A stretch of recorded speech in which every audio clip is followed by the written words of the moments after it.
Hello, everybody. Today, let's discuss the poem The Last Bargain, composed by Rabindranath Tagore.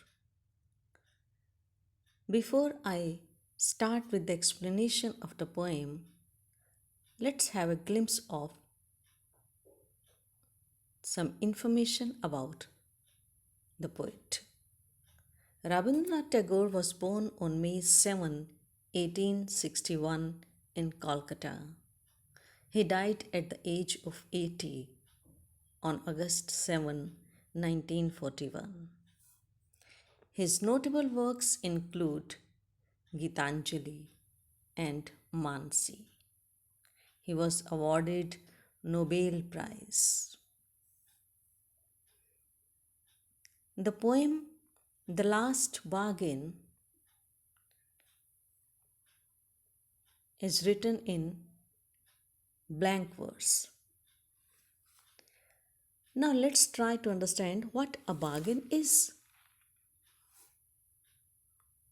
A bargain is an agreement in which both parties promise to do something for each other.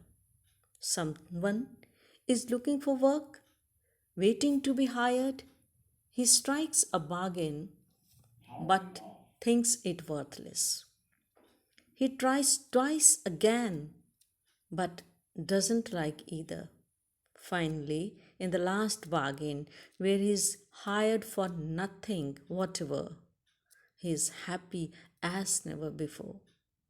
So, what is this bargain and why is it the best? To understand it and appreciate the theme of the poem, let's first recite the poem.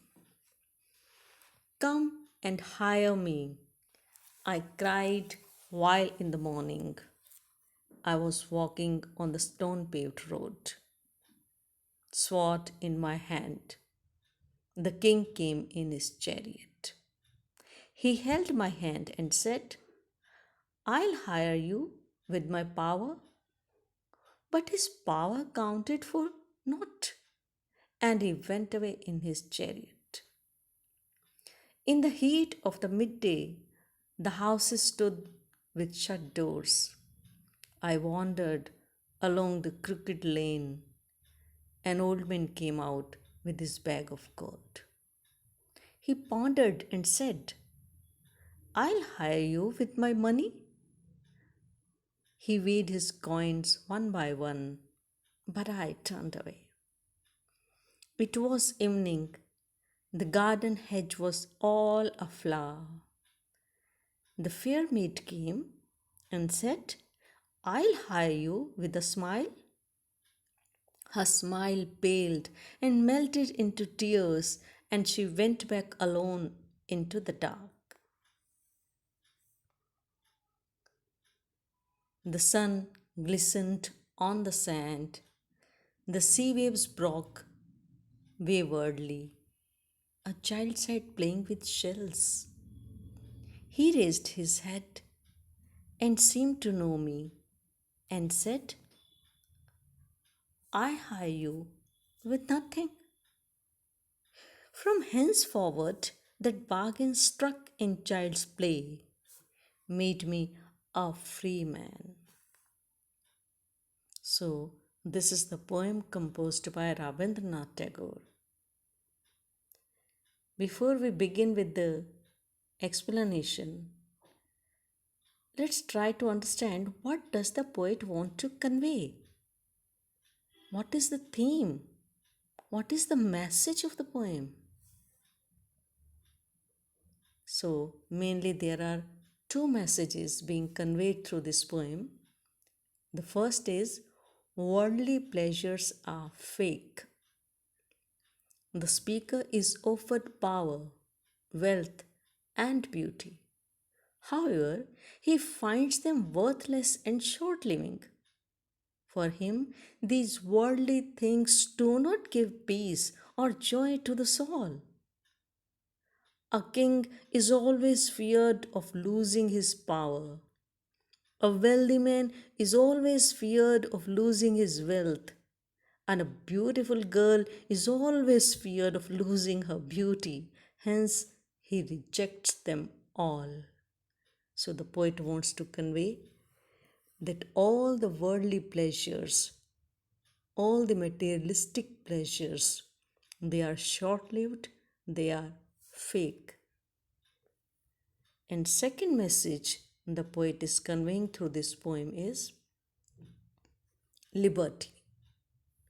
The speaker finds that giving up worldly desires and quest for materialistic things is what give the real joy and peace to the soul. The innocence, truth, and freedom from the worries in child attracts the speaker and readily accepts what the child offers him, that is, nothing. He feels liberated and independent of clutches of the world and worldly things. Since he accepts the child's offer, who says, I'll hire you for nothing. So here his liberty is not at stake. He is free. He'll be seeking pleasure in the child's company. He's not slave to anybody's wealth. He's not slave to anybody's power. He's not slave to anybody's beauty. His happiness doesn't depend on power, money, or beauty. Rather, he is free. So let's have a look at some difficult words which we come across the poem, and these are hire. Hire means take one's services on payment. Second, chariot. It means royal cart.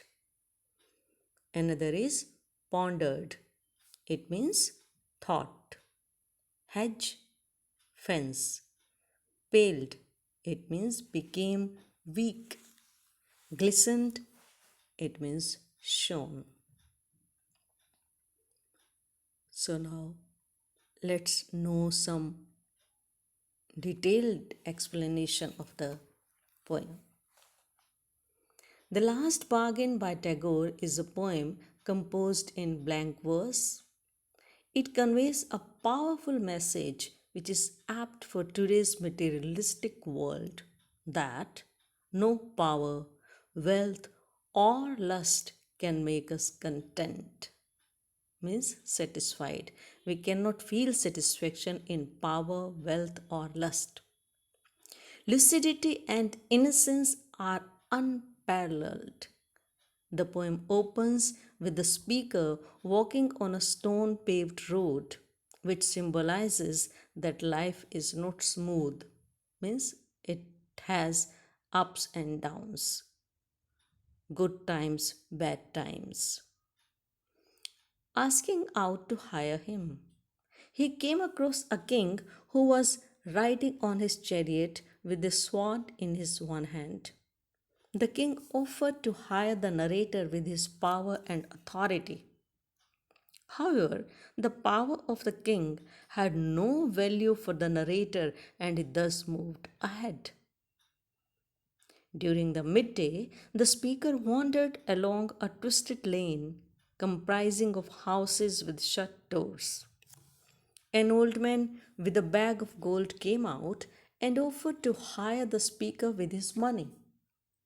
However, the money will soon be spent and cannot buy us everlasting happiness. We can buy things with money, we can buy comforts with money, but we cannot buy satisfaction or happiness with money. Therefore, the old man's wealth could not persuade the narrator to sell his services. During the evening, the narrator passed a garden hedge which was covered by various flowers. A beautiful maiden came out and offered to hire him with her flattering smile. However, since beauty took a short lift and would soon fade away, he rejected her because beauty is also short lived. Upon which the maiden's beautiful Flattering smile melted into tears, and she then went back alone into the dark night. The next morning, the seacoast shone golden, and the sea waves broke in a rebellious manner. A child, which symbolizes cheerfulness and contentment. So, child is the symbol of cheerfulness, innocence, and contentment. So, a child was sitting on the sun glistening coast playing with seashells. He offered to hire the speaker with nothing. The narrator was attracted by the flawless character of the child and was overwhelmed by the simplicity and innocence which did not give materialistic pleasures but was more satisfying. Thus, the bargain was struck by a child who hired the speaker for nothing. So, through this poem, it's significant that power, money, or lust could not free the speaker. However, the power of innocence has the ability to break away the speaker's bondage, and the child had the power to enslave him. Thank you.